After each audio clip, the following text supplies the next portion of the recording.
So I finally decided I don't want to be stuck to one gaming platform anymore. As a matter of fact, I wanted to come back to consoles. But I just need to be, well, convinced into doing it. However, Sony did a good job convincing, and as a result, I got the PlayStation 4. But hey, is the PlayStation 4 worth your worthy purchase? Let's go ahead and find out.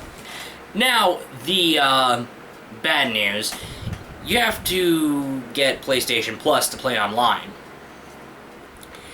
You do have specs for on the PlayStation 4 that are slightly outdated by PC gaming standards now. They are slightly outdated, so yeah.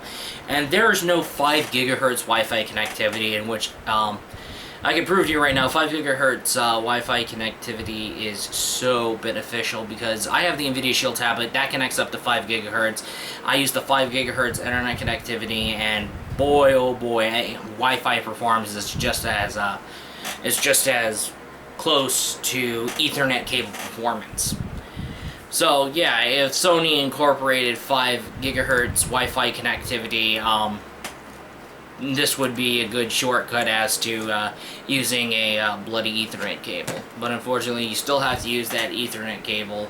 Otherwise, you have to sit through a long download on your basic 2.4 gigahertz Wi-Fi connection.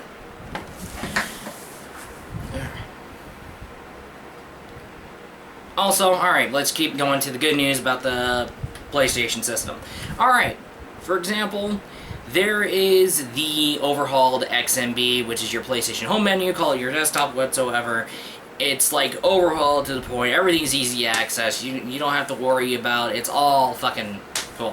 For example, you have an individual game. So in every single PS4 game gets an individual game profile that shows off its downloadable content, all the DLC that you have, all the achievements, all the trophies you have gotten in this game, etc. And then, however, you got the libraries feature, where you can look at all the games, yes, that's right, all the games that are on your PS4 library, and it's not just PS4 games installed into your PS4 hard drive. No, it's the stuff that you have bought from PlayStation Network, either downloaded or not. So if you bought a game on PlayStation Store and forgot to download it, go down to the library section and you will find your game there.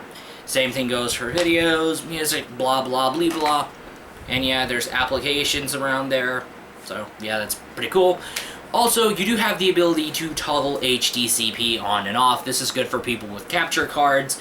And however, when you uncheck enable HDCP, it kind of bypasses the little DRM in for HDMI drives, and this can be very troublesome from capture cards when it comes to HDCP. So having that disabled is really great for capture cards. The price. Yes, that's right, more good news. The price for PlayStation Plus, alright, $10 for 1 month, $15 for 3 months, $50 for 12 months. That's good pricing. And also the PlayStation Plus features, they make up for the fact that you have to pay to play online. You have to get PlayStation Plus to play online, but hey, you got good pricing and you got these good features, that makes up for it. That's really good. And speaking of the PlayStation Network, this move happened pretty much like a couple of weeks ago, or 1 to 2 weeks ago.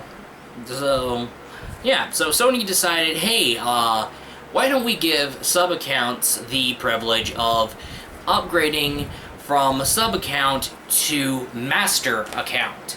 That would be awesome.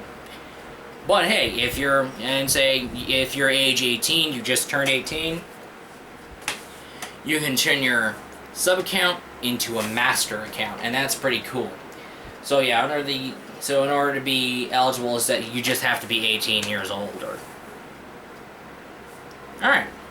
Oh yes, it's much more of a good idea to talk about the DualShock 4. Let me pull it off its charging cord. This is the DualShock 4.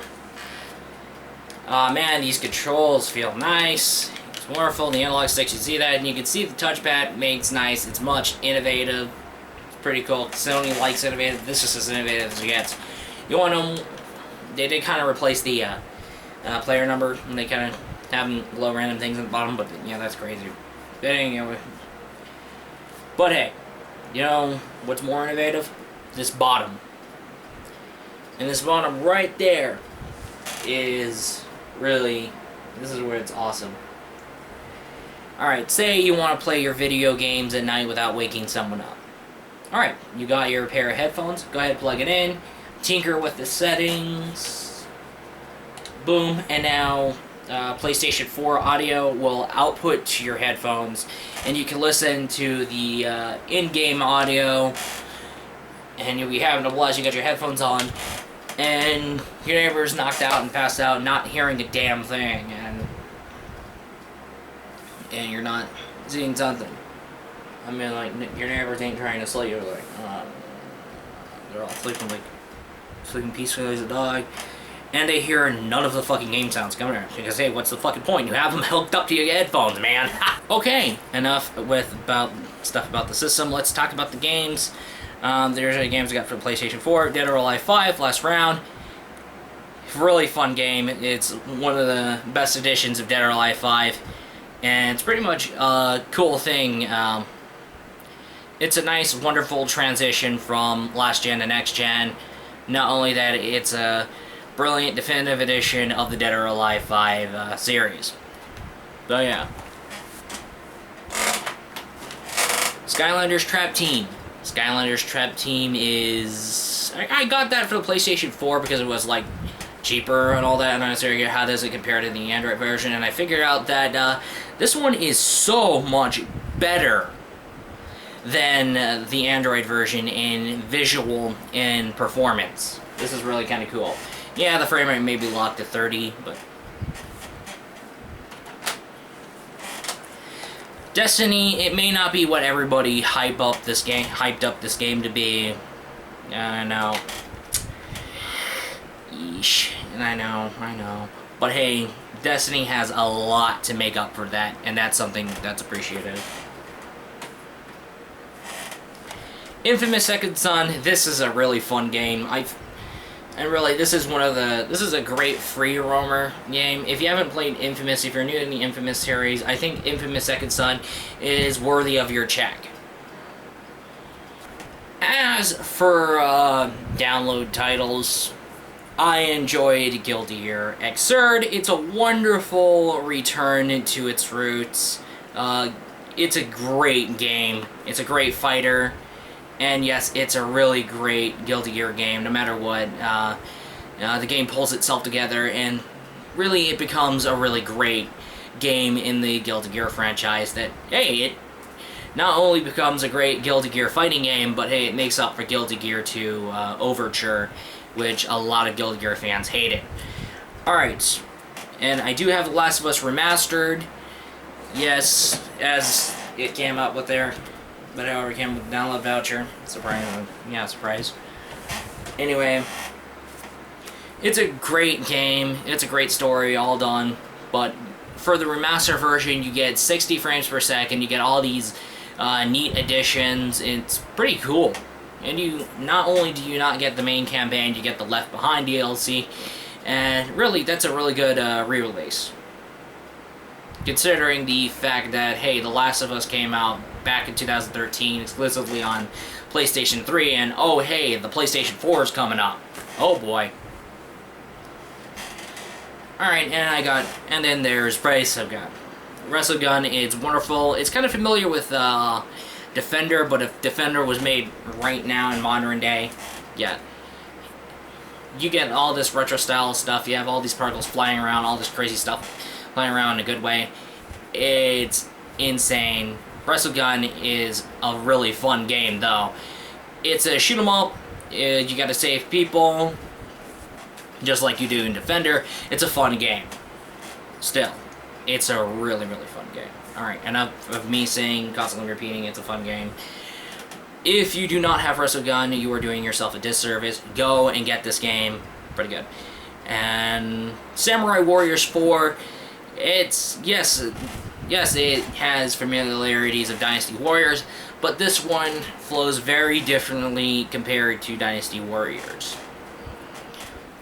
in terms of gameplay. Now, however, both Dynasty Warriors and Samurai Warriors is great to get, but however, Samurai Warriors 4 is so much fun right out of the box. And you do have this good story, and hopefully it won't be hindered with the terrible English dubs. There's no English dubs. There's just only English subs. But you do have the natural Japanese voice acting, which actually makes more sense, considering that the game takes place in like a feudal Japan setting. So that's pretty good. So yeah, that's all for download. Now, is the PlayStation 4 worthy of your purchase? Actually, yes. If you're a PC gamer, go ahead and get the PlayStation 4. If you don't have a gaming PC, get the PlayStation 4, but then later on get a gaming PC. It's actually more recommended to not only have just either a PlayStation 4 or a gaming PC, just get both a PlayStation 4 and a gaming PC, because that way you have two sources to game on, and trust me, having more than one source to game on is awesome. You can be a console peasant and part of the PC master race. But anyway, other than that, the PlayStation 4 is a must-have for everybody, especially those who are part of the PC master race. And you know what? I give the PlayStation 4 8.8 out of 10. This is a really great console. This one has finally got me into getting back into console gaming, and that's wonderful. And that's something that's very appreciative of the PlayStation 4. Alright, that's all. See you in the next vid.